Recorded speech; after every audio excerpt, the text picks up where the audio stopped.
Hey, Mama. Welcome back to the Mom Walk Collective podcast. I'm Jamie.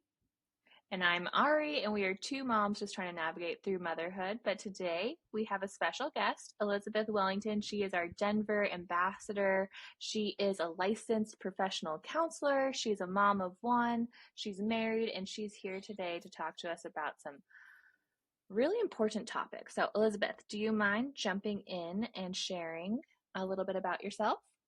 Absolutely. Thank you so much for having me. I'm so honored to be a part of this organization and this incredible conversation this month of May to really spotlight and highlight maternal and mom mental health. My name is Elizabeth Wellington. I live in Denver, Colorado, and I'm the Denver ambassador. We were the first mom walk community in the whole state of Colorado, so I was so thrilled and honored to be able to bring this to our state.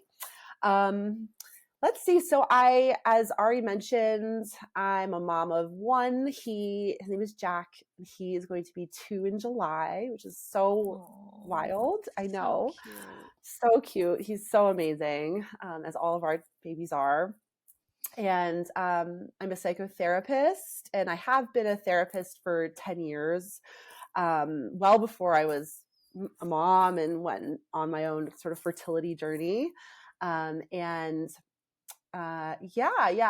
working with adolescents and families and parents for about 10 years. But really, when I got pregnant myself and had that firsthand direct experience of how wild and different and unique the reproductive journey and fertility journey and motherhood journey is with respect to mental health, I've become completely dedicated and obsessed with this particular realm of mental health, maternal mental health and perinatal mental health. So I'm now certified in perinatal mental health, and it's my passion. So I'm here today to talk about that. We're We're so super excited. excited.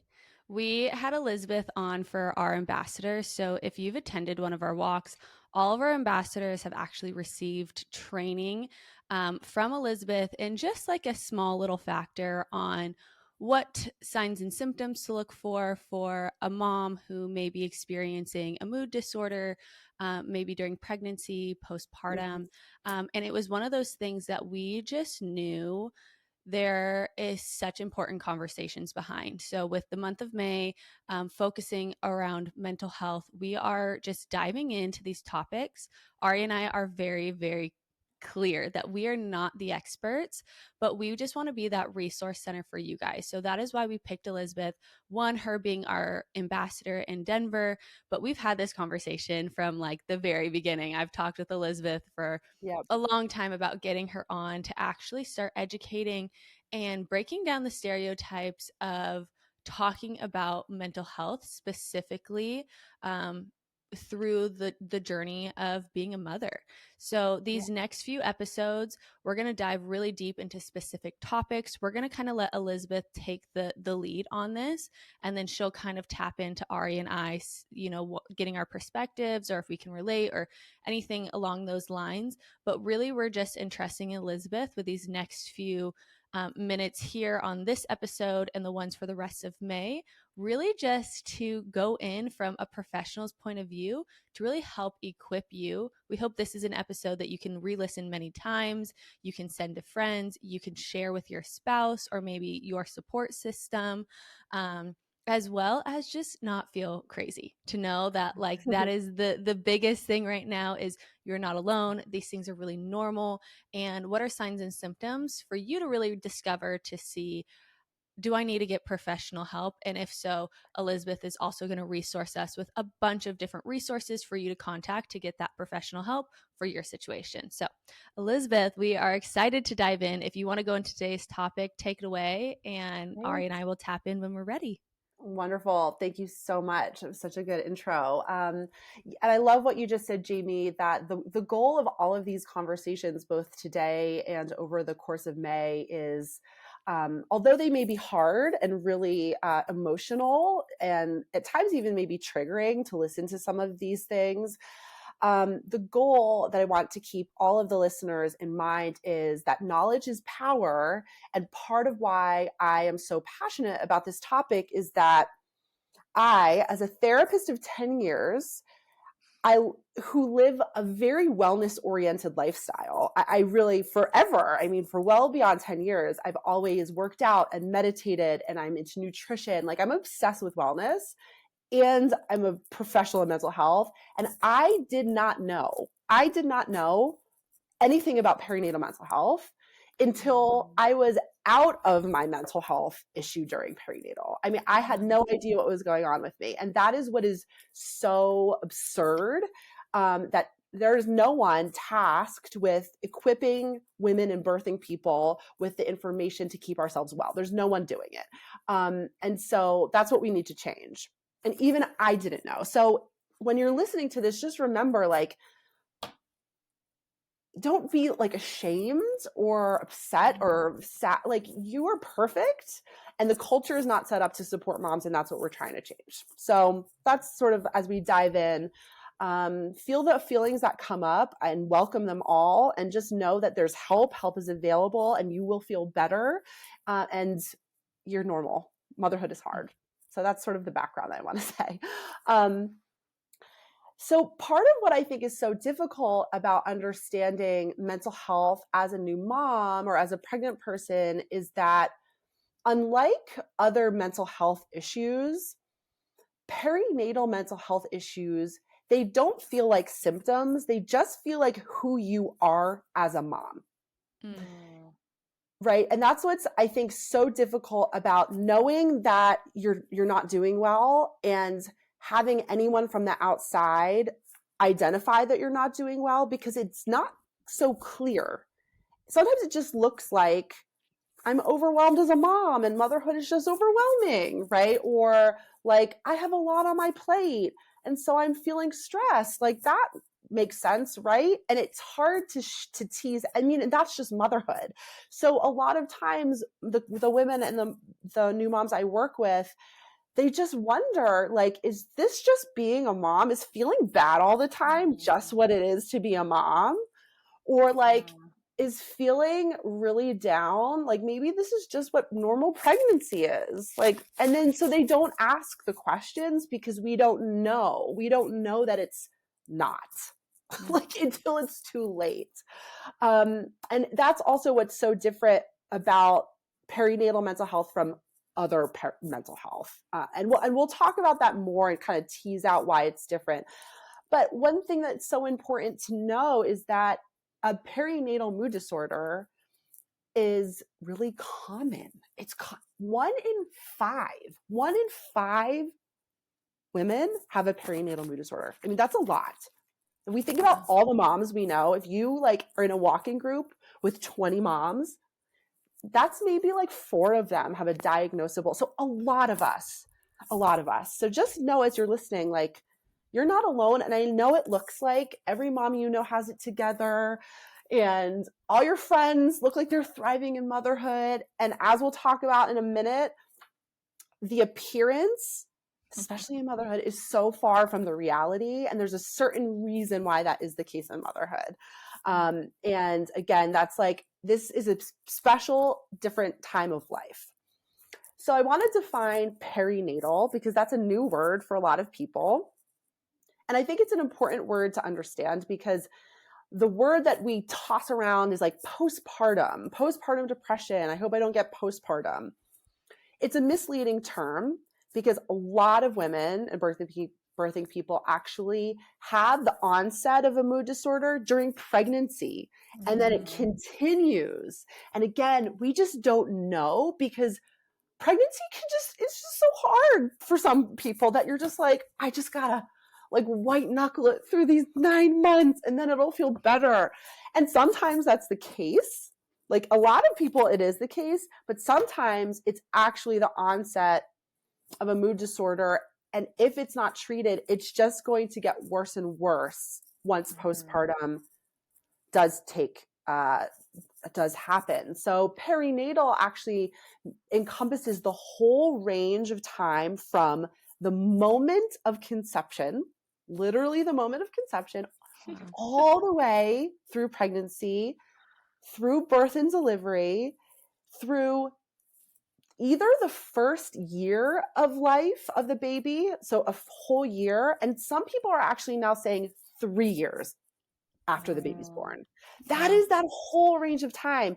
And the reason why I think it's so important to note that you are at higher risk for a perinatal mood disorder through that whole time is because some people experience it in pregnancy and some people don't until like 6 months postpartum or a year later or 9 months after the baby's born. And the reason is because our hormones are all over. I mean, as you know, our hormones are like wackadoo for like forever, right? They say it takes a year for your hormones to regulate after giving birth, a whole year, but also just this confluence of new stressors, and you have a new job and your baby's undergoing milestones. I mean, the stressors never end. So that's why you need to know, mama, if you are having trouble at any point from the moment you conceive until 3 years after your baby is born, you're normal, you're wonderful, you're perfect, and you're at a higher risk. So like, go talk to someone. Yeah. I think one of the things I would love to hear you kind of even dive into all of that is just how, and you probably will later, so I may be jumping the gun, but I think when you announce that you're pregnant, especially if it's like your first pregnancy and people are like, oh my gosh, how are you doing? And you don't come back with oh my gosh, I'm doing amazing. Wonderful. Yeah. People don't know how to respond to you. So true. Because, and I think there's this part within motherhood, especially in that pregnancy phase, where you want to almost please people on the excitement of bringing a child into this world, that you're going to say like, oh, but we're so excited, we're so this and we're so that, instead of being able to share like, we are really excited, but this hasn't been easy for me, or but this has, I didn't understand what it was going to be like, or I'm feeling more than just tired.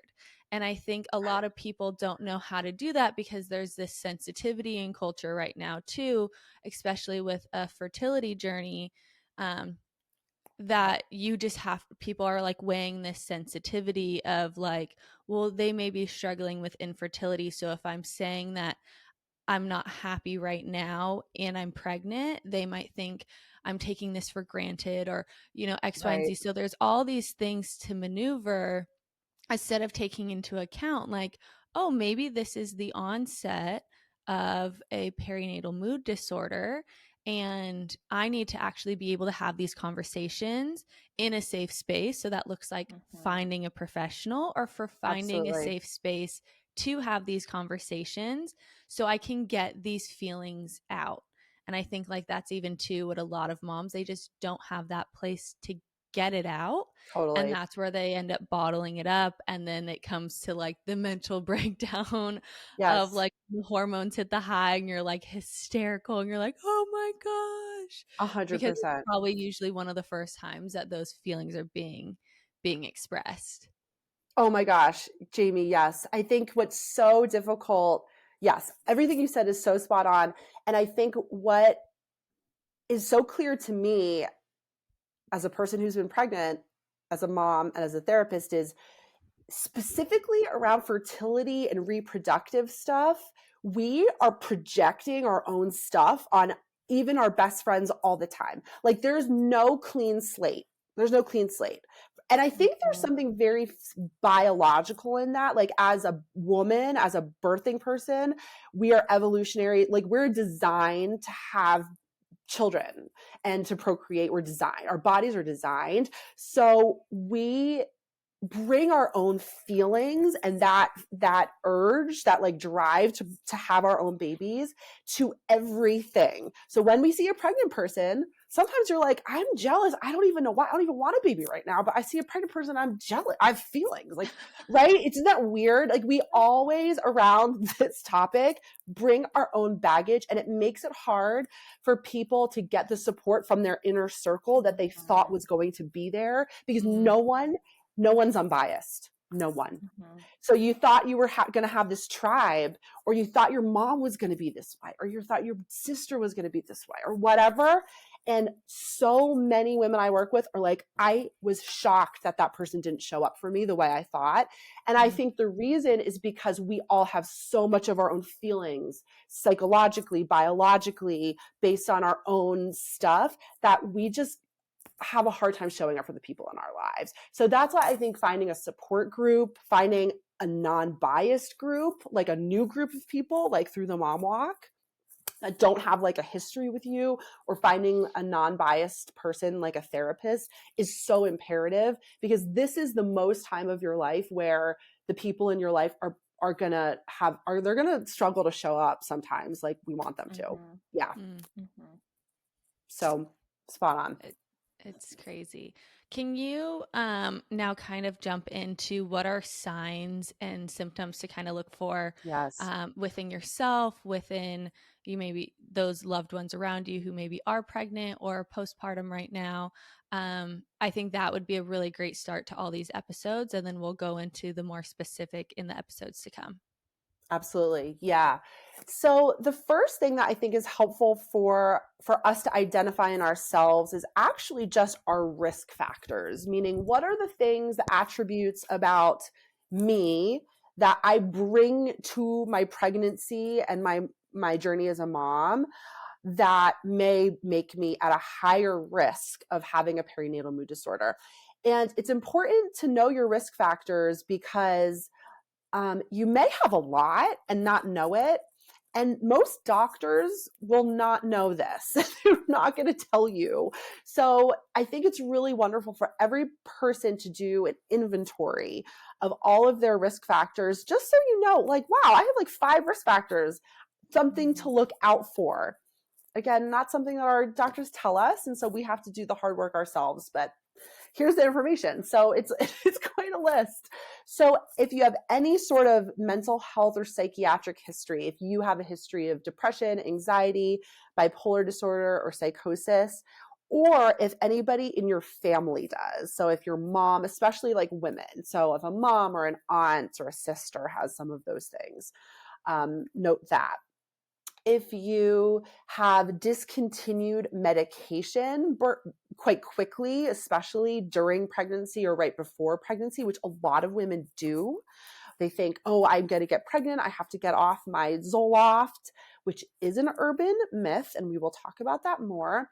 So they get off their meds really quickly. That actually puts you at a higher risk because it really messes with sort of the neurochemicals in your brain.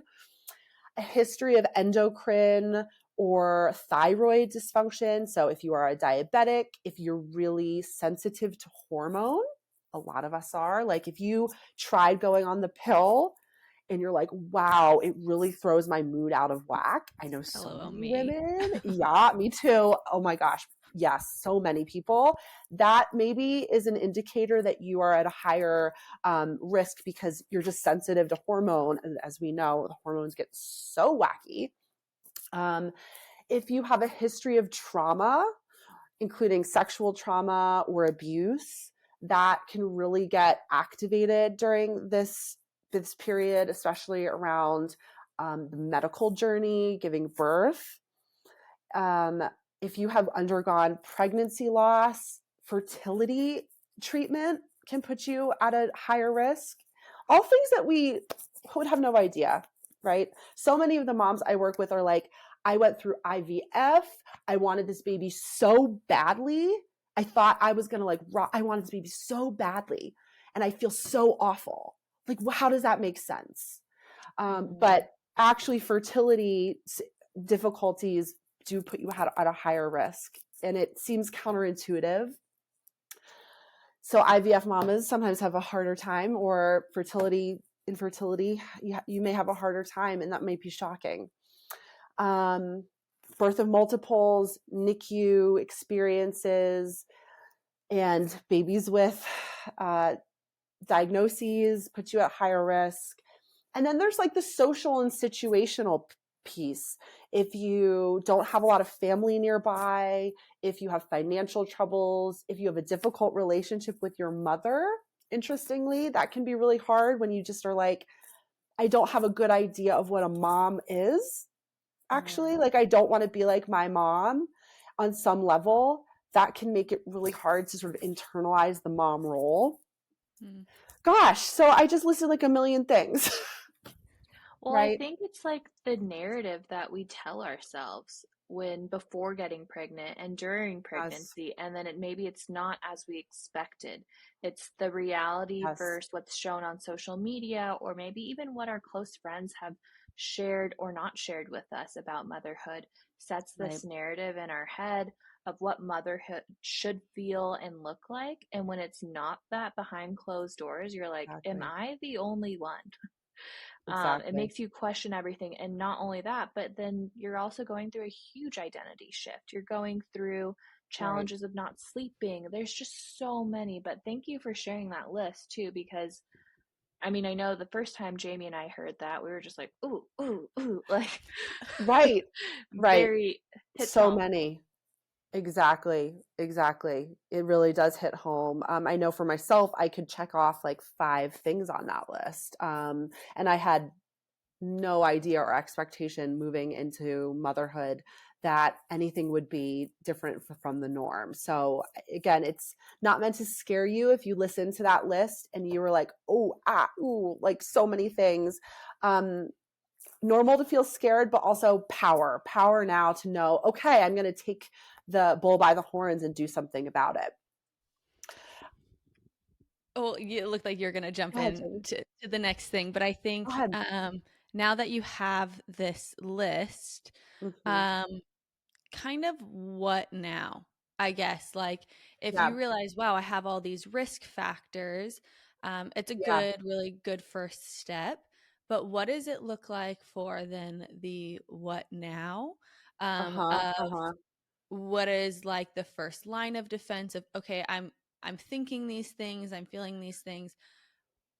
I should probably say something, or, this is to the point where I'm experiencing these things frequently or thinking these things pretty severely that I should now go seek a professional. Because I think it's really Yeah. good. Um, Even in my own personal journey, we were very aware that I check off a lot of those boxes. Yeah. So we knew coming into me being pregnant, this was a conversation we had the first time I saw an OB. Mm, But I was never given the, well, what now? We just know, hey, you're probably going to experience it, but I wasn't given anything else. It wasn't like mm-hmm. these are things that you might think, these are things that you might Yes. feel, Feel right. um, all of that. It's just like, hey, like even when you do the little tiny like 15 question test, like The inventory. Yes. yes, Right. even like You're like, what? yeah, my midwives and stuff like that, they were like, yeah, you didn't score very high. And I'm like, yeah, I know, but now what? And so would love to hear like what are those things for women to look at, and then what would be um first, second, third line of defense of really you know looking at it in a healthy perspective to get the help that you need in the stage that you're in. Yeah, it's such a good question. So one thing I do want to say is that although one is at a higher risk, doesn't necessarily mean you're going to have a hard time. So just Mhm. because you maybe tick off a lot of the boxes on the risk factors doesn't sort of make you predestined to have a perinatal mood disorder. So one thing is like be aware, don't freak out, but be aware. And what I think would be great is if you are at a higher risk and you know it, is to make connections with doctors and therapists even before you need it, to just seek out resources even before you need it. And we'll do a whole, I think, podcast 4 or 5. Actually, I think podcast 4, we're going to do all about treatment, like how to feel better. We're going to totally Exciting. dedicate it. Right. The whole time is going to be like, we're going to plan it out. I'm going to have you take out a piece of paper and pencil. That's so old school, but or whatever, you can type it. And we're going to plan out your wellness plan. And then in podcast 5, I'm going to tell you exactly how to find resources in your area that can help you with these things. So we're going to spend an entire 2 episodes dedicated to all of that. But what I will say is if you know you're at a higher risk, start now. And if you're listening to this and you're like, I had that experience and it's better now, or I'm in it. But maybe when I have baby 2 or 3, I should do it differently, then the invitation is like, yes. Like, even if you're not in it now, but you are going to, you're going to try again for more babies, plan now. Find a reproductive psychiatrist now. And again, we're going to get to in a different podcast how to do it, but it's never too late. It's like never too late, and it's never too early to find specialists in your area. And so we'll talk all about that. But what I think is also hard is teasing out, as both of you, Ari and Jamie, have mentioned, like the even the normal adjustment to motherhood is hard. So like, how do I know if what I'm experiencing is like the normal hard adjustment versus I may actually have a mood disorder? Because it's a really fine line. So maybe we could talk about that, because it's so hard to tease out. Because adjustment to motherhood is rough in the best of circumstances, right? Because you're, like you said, Jamie, you may have unmet expectations. You like wanted the baby really badly. Maybe you thought like you were going to be this kind of mother, and then you just don't feel that way. I know a lot of women who thought that their partners were going to be very different, and we're like, oh, I thought he was going to be an amazing dad, and he's like not showing up the way I thought he was going to be. You have lost your identity, your personal space, your freedom. Like all of this, what I'm saying now, is like normal. Like everyone has all of that. So none of that is problematic. The problems, and when you may need more help, is more when you're feeling like something is off. Like if you're saying to yourself, I just don't feel like myself, like something is off, or gosh, like I just must be a bad mom. Like I guess this is just who I am now. Like those are the thoughts that I would really suggest, if you're thinking those thoughts, that you should probably get help. Because I feel like we don't know we're depressed. We don't know we're anxious. We just know something like isn't quite right. And a lot of times that can manifest as like obsessive thoughts, anxious thoughts. If you're really worried about your health, the health of the baby, if you're like, and you're have a difficult time controlling your worries about the health of your baby, if you're just like agitated and restless, if you experience like bouts of rage, like I experienced bouts of rage, like all of a sudden I would just be like, why is this my life now? Like inexplicably, like I would just all of a sudden feel infuriated. Like why? And often at myself. That's a sign of maybe an anxiety disorder. And the depressive piece, what's so difficult about the depressive piece is like, when we think about depression outside of the perinatal period, what we think of in our minds is like, you can't get out of bed, you're not functioning very well, blah, blah, blah, blah, blah. That is so not what a depressed mom looks like. A depressed mom is functioning well, like 90%, right? A depressed mom is like putting your baby in the cutest clothes and like has all the baby-led weaning books and is like doing all the things and probably like looks put together. So that's the difference. Like you may feel like you're tricking everyone. You may be like, I have a smile on my face and I'm got lipstick on and my baby's so cute. But like inside I feel like I'm like, how am I going to get through the day? Like that is a sign you're probably experiencing a perinatal mood disorder. And that's why it's so hard to diagnose, right? We just don't know what to look for. And it's so different than other mood disorders outside of perinatal. I think that tees us up really well for episode 2 that we're going to record about working with anxious thoughts or scary thoughts. And I'm going to save my question until that episode because I want to dive deeper into that, because as a new mom, you are consciously thinking continuously about the health of your child, the development of your child. But where is that line of like, this is when I need help versus this is just my norm now. Yes. And the difference, and we'll totally talk more about the scary thoughts in podcasts too, but the question I'm hearing is also like, when do I know if I need more help in general? And the answer is if you are distressed by all of this, if you are like, if you experience some of what I've just said and you're like, yeah, I feel that way, but like I'm managing. Like, yes, I feel some of those things, but I feel like I'm managing. Like some days are hard, but some days I got it. And like, I'm okay. I'm mostly okay.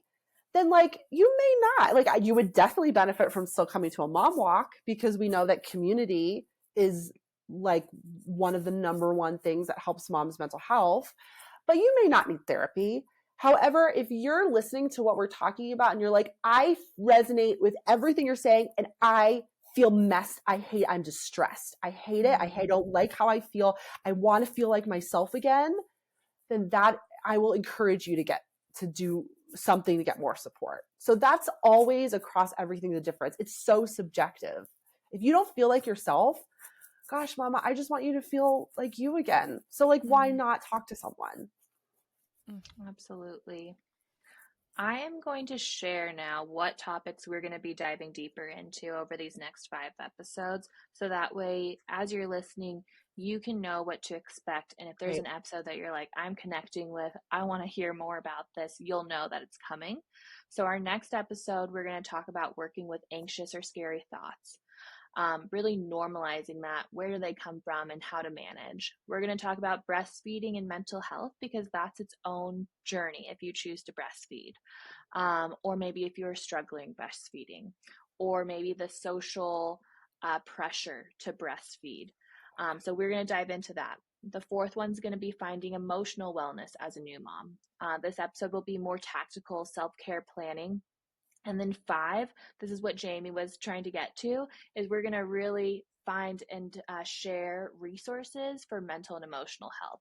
So what to look for as you're shopping for a therapist or a psychiatrist, and then how to search for them as well. So these are all episodes to come. We're super excited to dive deeper into this. The whole month of May, we're going to be focusing on this maternal mental health, this perinatal health that is not commonly talked about, and we're going to normalize these. So we're super excited. Jamie, if you want to just close out this episode with all the cringe, I would love that. Here we go. Love the cringe. We are a community here. If you've just been sent this podcast, we are actually an in-person community. We have walks across the US and Canada in over 160 cities. So if you go to the momwalkcollective.com, go to our walk finder, type in your zip code, and find a walk near you. We encourage you to get out, go for a walk. There's no catch. It's literally just moms getting together to find community to help simplify and resource motherhood and to help you raise the next generation. We're trying to get this podcast to as many people to resource them and help them as possible. So if you could please do the whole like, subscribe, share, comment, the whole shebang. We would really, really appreciate that. If you want to see what is happening on our main social, we have the Mom Walk Co. on Instagram. Our TikTok is in the works, but all of these podcasts will also be posted on YouTube as well.